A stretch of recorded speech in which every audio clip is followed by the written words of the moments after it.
o nome de todas as crenças religiosas baseadas nos Vedas, os livros sagrados, e praticadas dentro da Índia. Por isso, o hinduísmo é extremamente diverso, com praticantes politeístas, monoteístas e até ateístas.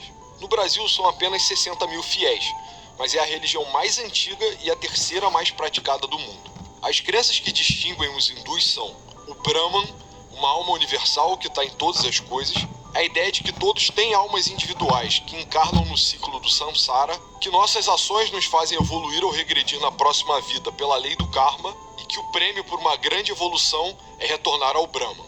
Além disso, é importante viver segundo o Dharma, que é a ordem natural dos indivíduos na sociedade, e por isso devem negar materialismo e luxúria, ira, ganância, orgulho e inveja. Os deuses principais são Brahma, Vishnu, Shiva e Ganesha, e os seus sacerdotes são a classe mais alta da sociedade, os Brahmanes. Budismo. Religião criada por um príncipe da Índia que ficou trancado no palácio, protegido de todos os sofrimentos humanos até os 29 anos. Quando ele sai pela primeira vez, ele fica chocado ao perceber o sofrimento da vida humana e resolve não voltar. Depois de uma jornada espiritual, ele finalmente se torna iluminado.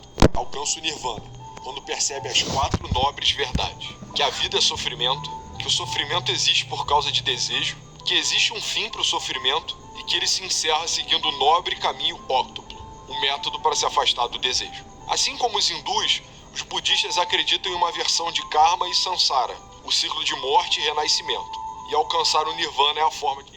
Você aí, você pode me contar uma coisa do mundo real? Uma só? Propaganda da então vou merda. contar mais.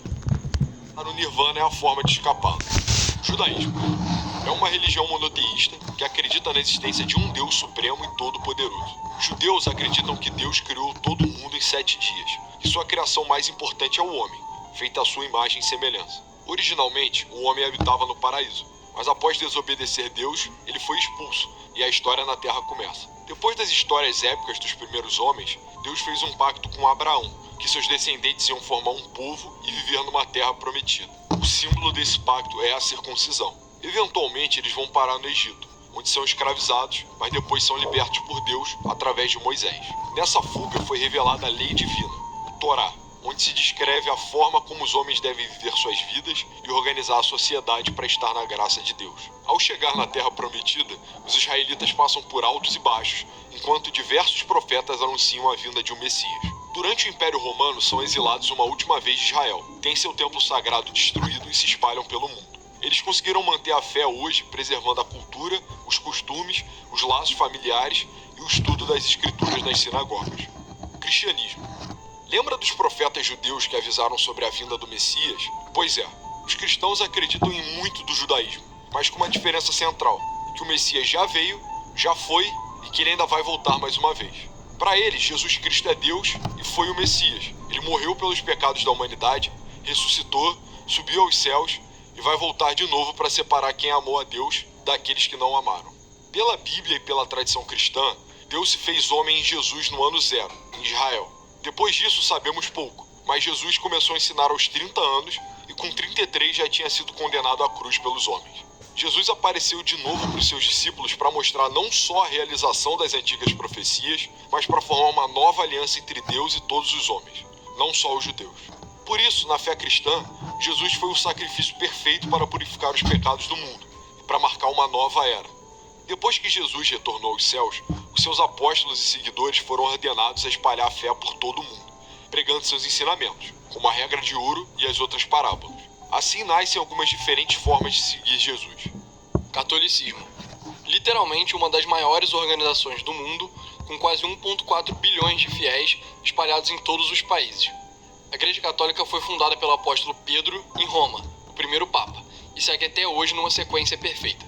A Igreja é rigidamente estruturada, com a hierarquia dos padres, bispos, arcebispos e o Papa, e tem normas bem claras para quase todas as situações possíveis. Os católicos consideram a Igreja o reino de Deus na Terra e os 7 sacramentos garantem a boa obediência aos seus dogmas. Além disso, a teologia católica tem uma ênfase maior na intimidade com Deus por meio da razão e da lógica, sem negar os mistérios da fé e os milagres. Ortodoxia. Parente muito próxima da Igreja Católica, eles já foram a mesma coisa, mas brigaram por uma diferença teológica em 1054. Os principais bispos do Oriente, os patriarcas, não aceitaram a decisão do Papa de afirmar que o Espírito Santo provém não só do Pai, mas também do Filho. A Igreja dos Ortodoxos é muito parecida nos sacramentos e na necessidade de hierarquia, só que a autoridade do patriarca é regional e não global.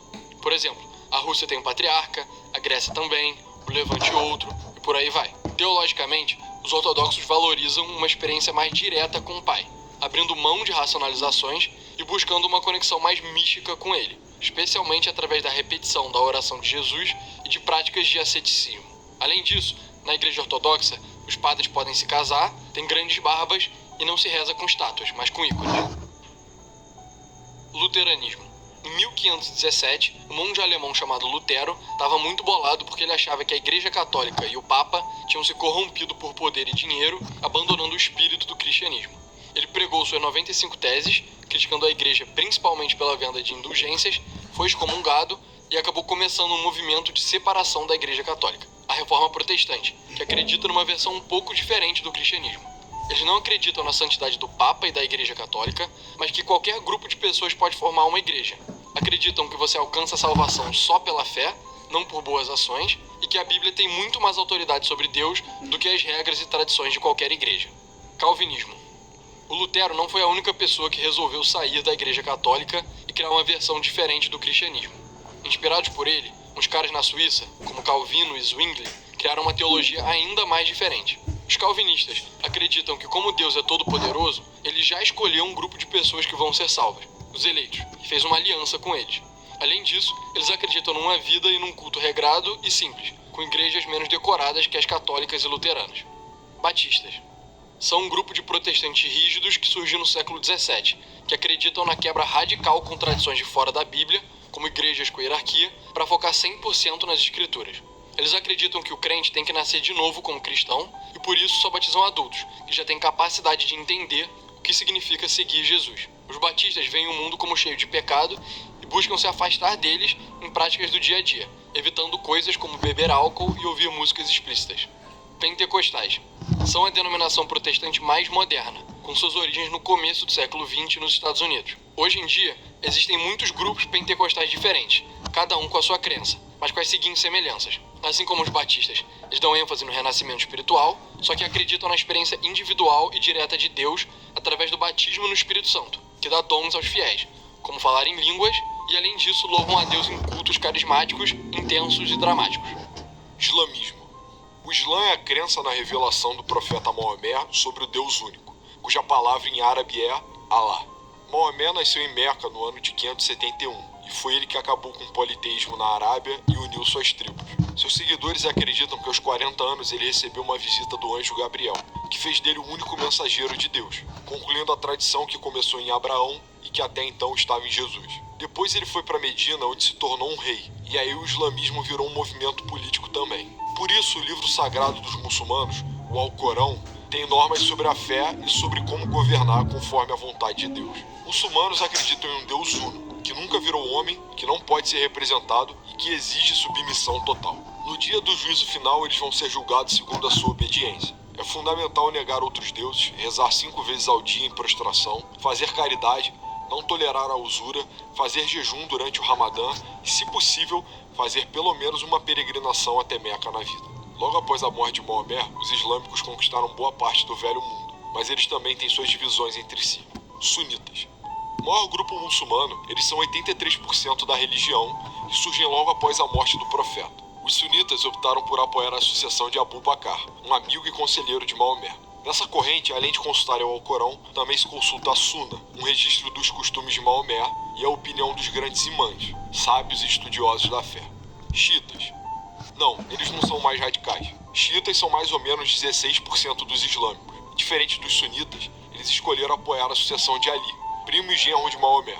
Para os xiitas, você só pode virar um imã se for descendente do profeta. E por ser descendente, você é infalível. Ibades. São uma minoria religiosa perseguida no mundo islâmico, que representa só 1% da fé. Na primeira grande guerra civil islâmica entre sunitas e xiitas, eles se recusaram a lutar e se separaram do resto. Hoje só são maioria no Omã. Confucionismo. Não é exatamente uma religião, é mais um conjunto de regras sobre o que é certo e errado, criado por Confúcio no século V a.C. na China. O principal objetivo é manter a sociedade em ordem, e por isso existem as 5 relações hierárquicas: governante e súdito, pai e filho, irmão mais velho e irmão mais novo, marido e esposa, e amigo e amigo. A pessoa abaixo deve sempre respeitar e seguir as ordens da pessoa de cima, enquanto a de cima deve cuidar da melhor forma da pessoa de baixo. Os princípios mais importantes são o Ren, humanidade, e Yi, justiça. E se todos agirem como manda sua posição na hierarquia e seguirem esses princípios, a sociedade vai ser próspera e estável. Propaganda da merda, vai pra casa do baralho. Economizei. A sociedade vai ser próspera e estável. Taoísmo é uma das maiores tradições religiosas da China, junto com o confucionismo e o budismo. A crença é focada no Tao, chinês para o caminho, a força que ordena todo o universo e que é a fonte de todas as coisas. É dessa tradição que vem o símbolo do Yin Yang e o conceito de Qi. O Yin Yang representa a dualidade da vida e da morte e como tudo no mundo está sempre evoluindo de um para o outro. Qi é a energia ou sopro vital de todas as coisas vivas. Os textos mais famosos são Tao Te Ching e Zhuangzi, mas existem muitos outros que também são sagrados. Shintoísmo é a religião nativa do Japão, com seus textos mais antigos datando de 800 d.C. A palavra Shinto significa o caminho dos kami, que são basicamente espíritos do mundo natural.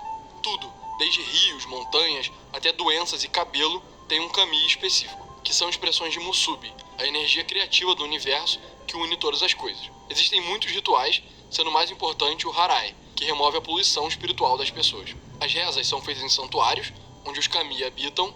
Em geral, eles são separados do resto do mundo não sagrado pelos famosos portões Torii. Mas, na prática, hoje em dia a maioria dos japoneses não pratica só o shintoísmo, mas uma mistura com o budismo. Espiritismo.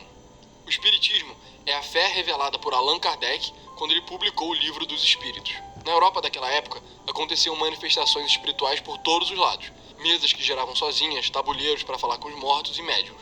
Espíritas acreditam que Allan Kardec conseguiu unir a religião cristã e a ciência para explicar os fenômenos espirituais do seu tempo. O Brasil é o país com mais espíritas no mundo, e o grande responsável por isso é Chico Xavier.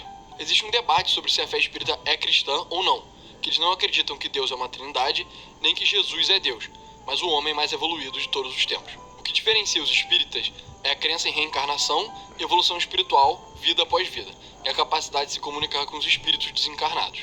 Religiões afro-brasileiras.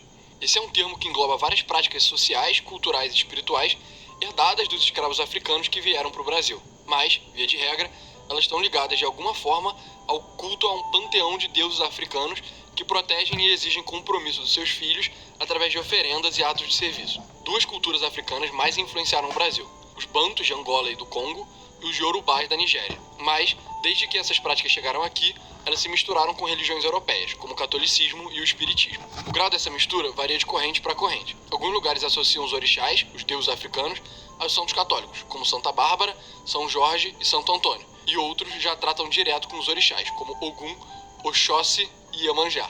São várias as religiões afro-brasileiras: o candomblé, a quimbanda, a umbanda e várias outras. Mas na prática, todos acreditam em um panteão de deuses.